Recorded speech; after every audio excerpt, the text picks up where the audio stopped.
बिस्मिल्लाहिर्रहमानिर्रहीम। अस्सलाम वालेकुम। कैसे हैं आप सब? उम्मीद करती हूँ आप सब खैरियत से होंगे। तो जी, लीमू तो सभी के घर में इस्तेमाल होते हैं, लेकिन लीमू के छिलकों को हम अमूमन बेकार समझकर डस्टबिन में फेंक देते हैं। लीमू के छिलकों से आज मैं आपको ऐसी बाकमाल चीज़ बनाना सिखाऊंगी कि आप इसे डस्टबिन में नहीं फेंकेंगे। तो आज मैं आप लोगों के लिए बजट फ्रेंडली हैक लेकर आई हूँ, जो कि हम बनाने लगे हैं मल्टीपर्पज़ क्लीनर। तो यहाँ पर मेरे पास तकरीबन 3 पाव जितने लेमन थे। मैंने उनको लेमन को कट करके उसका जूस निकाल के आइस क्यूब ट्रे में फ्रीज़ कर दिया है। लीमू हमें रोज़मर्रा ज़िंदगी में बेहद काम आते हैं, लेकिन इनके छिलकों को अब हमने ज़ाया नहीं करना। इनके छिलकों को मैंने एक प्लेट ले ली है, उसके ऊपर अच्छे तरीके के साथ फैला लिया है। बीजों की आपने इसकी टेंशन नहीं लेनी, बेशक बीज अगर आते भी हैं तो इसी में ही रह जाएँ। और अब आप घर में जो भी सर्फ़ इस्तेमाल करते हैं, वही आपने सर्फ़ ले लेना है, तकरीबन 2 टेबल स्पून। लेमन के जो छिलके हैं, उन्हें सारा हमने प्लेट में अच्छे से फैला लेना है और 2 टेबल स्पून जितना सर्फ़ जो भी आप घर में इस्तेमाल करते हैं, वो इसके ऊपर डाल दीजिए। अब आपने क्या करना है कि यहाँ पर जो है हमें एक अदद ब्लेंडर की ज़रूरत है। अगर आपके पास हैंड ब्लेंडर है तो आप उससे भी इसको ब्लेंड कर सकते हैं। तो ये जो जूसर ब्लेंडर होता है, इसके अंदर मैंने सारा सर्फ़ और लीमू के जो छिलके थे वो सारा डाल लिया है। अब जो प्लेट है उसमें भी थोड़ा बहुत हमारा सर्फ़ रह गया था, तो थोड़ा-सा पानी डाल के इस प्लेट को भी साफ़ कर लीजिए। और अब तकरीबन मैं इसमें 2 से 3 ग्लास जितना पानी इसमें शामिल करूँगी। पानी शामिल करने के बाद अब हम इसे अच्छे से ब्लेंड कर लेंगे, क्योंकि यहाँ पर मैंने लीमू को रस निकालना है और लीमू के छिलकों से। तो यहाँ पर अच्छा से ये ब्लेंड हो चुका है। हमने जग को बहुत ज़्यादा पानी के साथ नहीं भरना, क्योंकि अगर हम ज़्यादा पानी भरेंगे तो ये एकदम बाहर निकलना शुरू हो जाएगा, इसकी फोमिक जो झाग सी होती है, इसलिए थोड़ा-थोड़ा करके हम पानी ऐड करेंगे। इसके बाद एक बड़ा बाउल ले लिया, स्ट्रेनर ले लिया, उसमें से हमने जो है लीमू का रस छिलकों का जो रस था वो सारा का सारा निकाल लिया और छिलके साइड पे रख दिए। लेकिन हमने इन छिलकों को भी ज़ाया नहीं करना। थोड़ा-सा एहतियात के साथ आप इसको चम्मच की मदद से निकाल लीजिए सारा रस और इन छिलकों को दोबारा 3 ग्लास पानी डाल के आपने इस तरीके के साथ देखिए दोबारा से इनका रस निकाल लेना है, क्योंकि छिलकों में भी काफ़ी ज़्यादा रस होता है। क्योंकि काफ़ी मोटे छिलके वाले लेमन थे, तो देखें माशाल्लाह कितना ज़बरदस्त इन लीमू के छिलकों का निकलता जा रहा है रस। तो यहाँ पर आप देख सकते हैं कि माशाल्लाह बेहतरीन सा सर्फ़ और लेमन के छिलकों का रस हमारे पास शामिल हो चुका है। अब हम इसमें शामिल करेंगे 1 टेबलस्पून जितना नमक, 1 टेबलस्पून जितनी टाटरी। टाटरी हर किस्म के दाग धब्बों को मिनटों में ख़त्म कर देती है। और यहाँ पर है मेरे पास जी फ़िनाइल की गोलियाँ। फ़िनाइल की गोलियाँ हर घर में ही तकरीबन मौजूद होती हैं, जिन्हें हम अपनी कबर्ड्स वग़ैरह में भी रखते हैं और बहुत सी चीज़ों में फ़ायदेमंद होती हैं।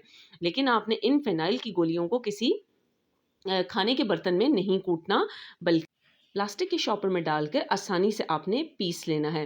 फ़िनाइल की गोलियाँ डालने से ये फ़ायदा होगा कि कोई भी मक्खी, मच्छर या चूंटी बिल्कुल भी नहीं आएगी। और ये फ़िनाइल जब आप बाज़ार से ख़रीदते हैं तो कम से कम 400 से 500 की बोतल आपको मिलती है। तो देखें कितने कम पैसों में और सिर्फ़ 4 फ़िनाइल की गोलियाँ हमने इसमें यूज़ की, कितना ज़बरदस्त मल्टीपर्पज़ क्लीनर हमारा घर में ही तैयार हो चुका है। तो इस तरह की प्लास्टिक की बॉटल और कीप जो होता है वो हर घर में ही मौजूद होता है। आपने प्लास्टिक की बॉटल ले लेनी है और चाहे चम्मच के ज़रिए, बड़े मग्गे के ज़रिए या इस तरह कीप के ज़रिए आसानी के साथ आप सारा का सारा क्लीनर आप इस बॉटल में निकाल लें। टोटल मैंने इसमें तकरीबन 6 ग्लास पानी का इस्तेमाल किया था, जो कि हमने वक्फे-वक्फे से इसमें डाला था। तो देखिए माशाल्लाह कितना ज़बरदस्त और कम खर्च के अंदर हमारा मल्टीपर्पज़ क्लीनर बन के तैयार हो चुका है। महीना भर इसको कुछ भी नहीं होगा। किचन की कबर्ड्स की तरफ सबसे पहले आ जाते हैं, जहाँ हमारा रोज़मर्रा का ही काम होता है और ये काफ़ी ज़्यादा गंदी हो जाती हैं।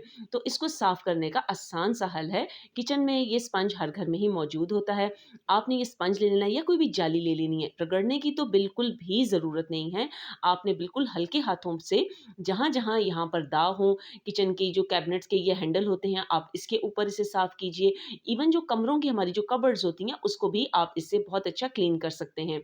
अच्छी तरह साफ़ करने के बाद बिल्कुल भी हमें मेहनत नहीं लगी, आसानी के साथ, हल्के हाथों के साथ मैंने स्पंज से इसे साफ़ कर लिया। और कोई भी आप नीट सा कपड़ा ले लीजिए, उसे हल्का-सा गीला कर लें और कैबिनेट्स के ऊपर लगा दें। तो ये देखें माशाल्लाह कितनी ज़बरदस्त हमारी कैबिनेट मिनटों में ही साफ़ हो गई। इसी तरीके से आ जाते हैं अब हम टाइल्स की तरफ। चाहे वो दीवार पे टाइल्स हों या हमारे फर्श पे टाइल्स लगी हुई हों, उन पे भी चिकनाहट के दाग और पक्के दाग काफ़ी ज़्यादा हो जाते हैं, जो कि उतारने बहुत मुश्किल होते हैं। अगर स्टील वूल हम यूज़ करते हैं तो उस पे स्क्रैच के निशान पड़ जाते हैं। तो बहुत ही आसान हल आपके पास अब आ चुका है। यही मल्टीपर्पज़ क्लीनर आपने लेना है और स्पंज आपने इसके ऊपर लगाना है। तो ये देखें, हल्का-सा मैंने हाथ से सिर्फ़ इसे साफ़ किया है और ये आप देख सकते हैं कि बेहतरीन सा गीला कपड़ा मारने के साथ ही कितनी ज़बरदस्त हमारी टाइल साफ़ हो चुकी हैं। इस तरह की पैनल शीट्स या पीवीसी शीट्स हर घर में ही तकरीबन लगी हुई होती हैं, या अगर ये ना भी हों तो जो कारपेट लोग यूज़ नहीं करते तो प्लास्टिक शीट्स जो हैं वो बिछा देते हैं अपने फर्श के ऊपर, उन पे भी बहुत ज़्यादा इस तरीके के दाग आ जाते हैं। तो वो दाग भी सारे हमारे इसी क्लीनर के ज़रिए ही साफ़ होने लगे हैं आज।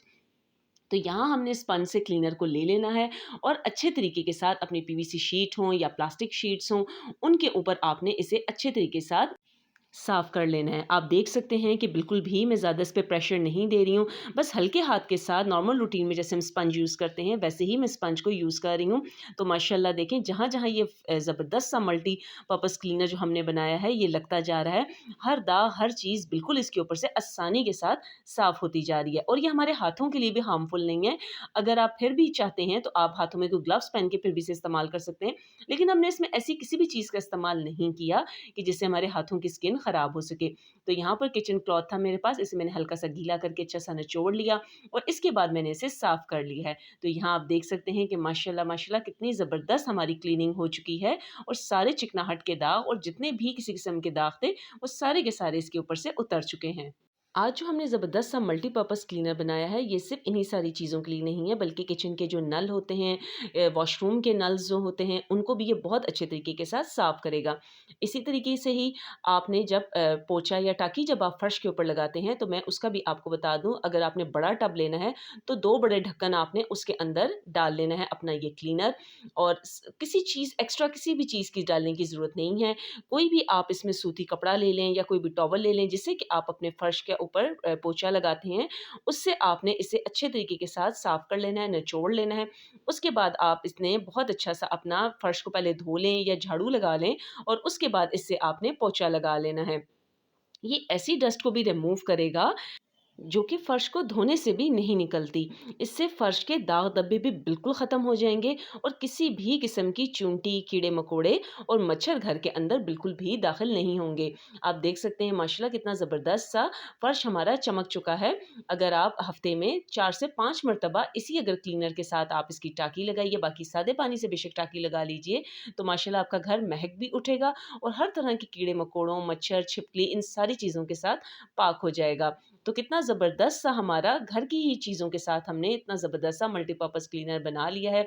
तो उम्मीद करती हूँ कि आपको मेरी आज की वीडियो भी हमेशा की तरह बहुत पसंद आई होगी। अगर आप मेरे चैनल पे नए हैं और चैनल को सब्सक्राइब नहीं किया, तो चैनल को सब्सक्राइब करना बिल्कुल भी ना भूलिएगा और मुझे कमेंट सेक्शन में ज़रूर बताइएगा कि आपको आज का हमारा मल्टीपर्पज़ क्लीनर कैसा लगा। इसको आपने घर में ज़रूर ट्राई करना है और मुझे इसका फीडबैक ज़रूर देना है। Thank you.